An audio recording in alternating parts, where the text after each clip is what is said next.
Et bonjour, c'est Nicolas de Immobilier Compagnie et dans cette vidéo, je vais te parler d'une question qu'un internaute m'a posée. Il me demandait simplement si l'immobilier locatif était compatible avec l'indépendance financière. Comme tu peux voir, on est dans un cadre sympa, j'en profite pour sortir un peu. Je fais les vidéos toujours au même endroit, là ça change, c'est cool. Alors dans cette vidéo, ce qu'on va faire, on va faire une chose très simple. Je vais d'abord définir ce qu'est l'indépendance financière. Je vais ensuite me mettre bien d'accord avec toi de ce dont on est en train de parler. Et après, je ne vais pas te donner de conseils. Je vais juste faire une petite analyse très courte, simplement sur le fait que ce soit compatible ou pas. C'est parti!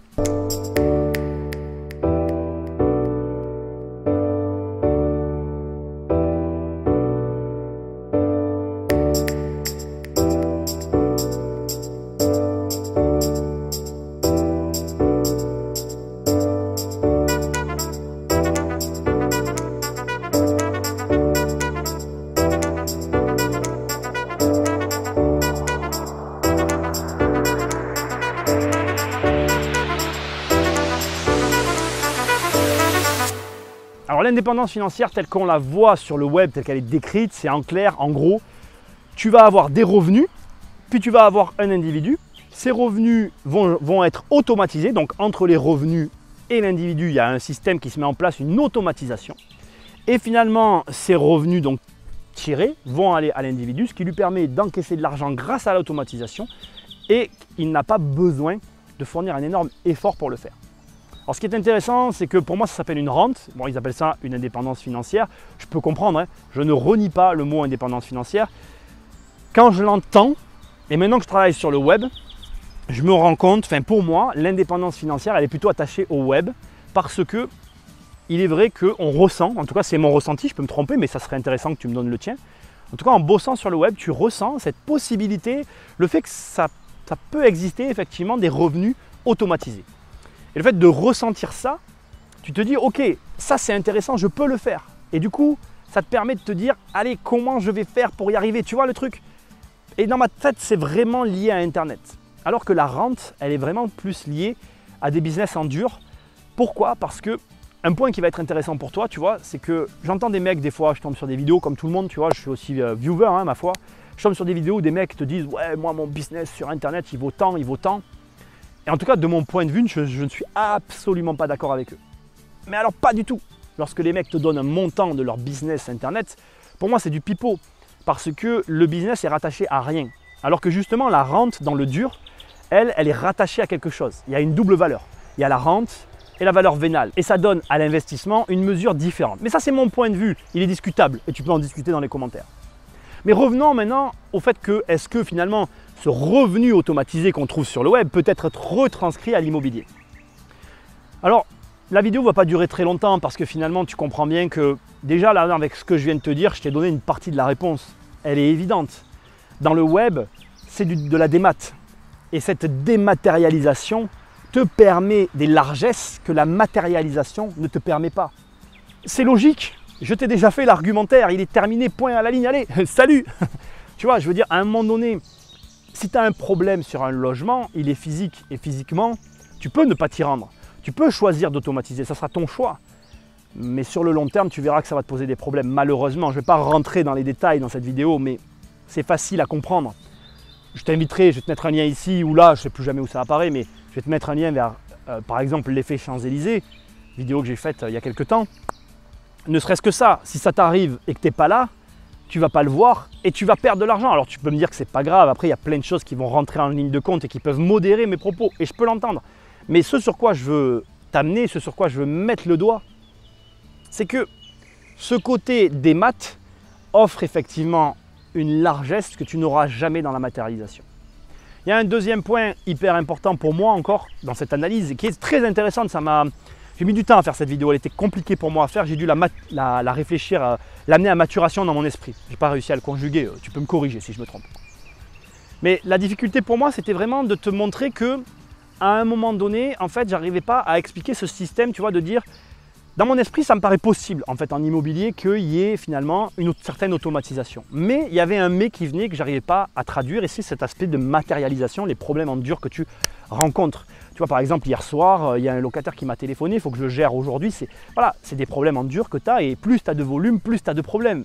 Et les mecs qui te disent qu'ils n'ont pas de problème dans leur immobilier, c'est que soit ils n'ont pas du tout d'immobilier ou très peu, soit c'est qu'ils ont un très gros patrimoine et effectivement, à partir de là, on arrive dans ce système d'automatisation. Ce qui nous amène finalement au dernier point et tu l'as très bien compris puisque je viens de te le révéler. Il n'y a que 2 points en fait. Et l'entre-deux, crois-moi, il est difficile. Moi, j'estime être petit, alors que je ne crois pas que je le sois, mais bon, on a le droit de se leurrer. Mais moi, je me considère comme étant petit. Et j'ai besoin d'être gros, voire très gros, pour arriver à ce statut d'automatisation d'une partie. Mais je ne vais pas te mentir, même si j'arrive à automatiser toute une partie qui aujourd'hui me gonfle un peu, il restera une autre partie que je vais devoir gérer. Et même si je suis à l'autre bout du monde, il y a des décisions, je serai seul à les prendre. Alors ce seront des décisions téléphoniques qui me permettront cette liberté. Mais il faut atteindre cet objectif-là, cet objectif où tu vois dans tes comptes un point qui te dit, voilà, là, l'argent généré par les rentes couvre tous les frais, continue à assumer ton salaire et continue finalement à te permettre de faire ce que tu fais de la même manière en automatisant. Alors, réponse à la question maintenant. Oui, c'est possible, tu peux automatiser, c'est tout à fait possible. Mais 2 choses à dire. Tu vas devoir bosser, mec. Et tu dois te laisser le temps. Parce que je ne vais pas te parler de tous ces trucs, ces choix que certains font, qui te disent, voilà, je fais du saisonnier ou je fais de la loco-loc. J'ai rien contre ça, ça marche. Ça marche, mais il faut y associer un deuxième projet à côté. Un projet, j'ai chaud là, il fait chaud. Hein. Il faut y associer un projet professionnel. Si jamais tu veux arriver à l'automatisation telle que la liberté financière, la réalité c'est que c'est des produits nus avec une certaine rétention du locataire sur le long terme et c'est de la tranquillité. Terminé. Le reste, c'est du pipeau. Et pourquoi c'est du pipeau? Parce que là où ça deviendrait intéressant d'avoir la réalité, c'est que chacun te donne les chiffres et le nombre d'opérations faites par an dans le renouvellement du parc. Et c'est là où on verrait la réalité. Là, moi, je viens de signer encore une opération, je continue à avancer. Je ne fais pas une opération et puis je ne fais pas une pause où j'attends au machin. Je peux continuer en permanence parce que mes stratégies me permettent de le faire. Et c'est ça que je voulais. Je voulais ne jamais m'arrêter d'acheter. C'est tout. Donc, fais bien attention à tes choix. Si tu veux arriver à l'automatisation, il n'y a qu'un seul chemin. Il est long. Et il n'y a pas d'autre manière de voir les choses. Ça demande du temps. Le plus court que tu peux envisager pour une bonne automatisation immobilière, je dirais que c'est 5 ans. Ce qui n'est pas énorme. Et encore, je pense que tu es au balbutiement de l'automatisation. Je pense que te laisser une dizaine d'années est raisonnable, raisonné. Et sans plus, ça te permet de faire des erreurs. Parce que moins de 10 ans, avec les erreurs, il y a un moment donné, tu vas cartonner, quoi. Alors peut-être que ce n'est pas ce que tu voulais entendre.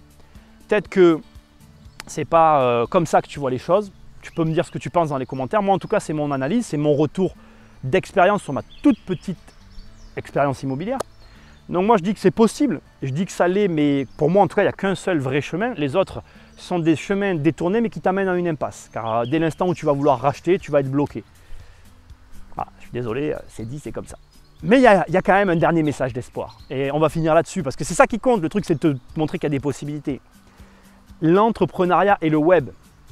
Je ne vais pas te cacher une chose, le web, c'est... Aujourd'hui, on ne peut pas se le cacher, et tu le vois, ça fleurit de tous les côtés. Aujourd'hui, sur le web, il y a cette possibilité d'automatisation, et il ne faut pas t'en cacher. Moi, je devais faire une agence immobilière. Aujourd'hui, je fais mon métier autrement. Je travaille sur Internet, je fais d'autres choses. J'en suis ravi, et je suis transparent, je n'ai pas de problème. Le truc, c'est que tu peux réussir, alors pas forcément qu'avec Internet, je parle de l'Internet, mais avec l'entrepreneuriat, avec l'entreprise, avec le web, avec tout un tas d'outils actuels, arriver à avoir ce résultat rapidement. Si tu veux changer finalement rapidement ton quotidien, atteindre rapidement l'indépendance financière, il n'y a que l'entrepreneuriat. Dernier petit point avant de clôturer la vidéo, je veux te dire un dernier truc, ne t'identifie à personne.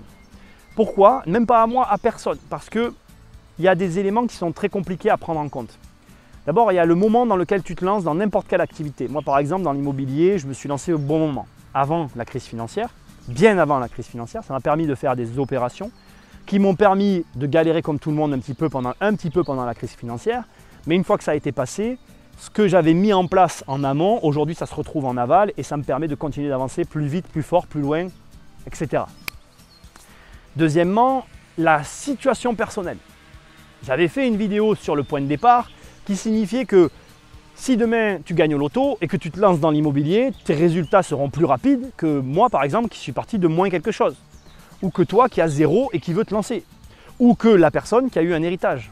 C'est ok que chacun on ait des situations différentes. Mais si demain par mégarde tu t'identifies à un mec qui a eu un héritage alors qu'il te dit qu'il n'en a pas eu et qu'à l'arrivée tu te rends compte qu'il en a eu un, c'est normal que ses résultats soient supérieurs aux tiens.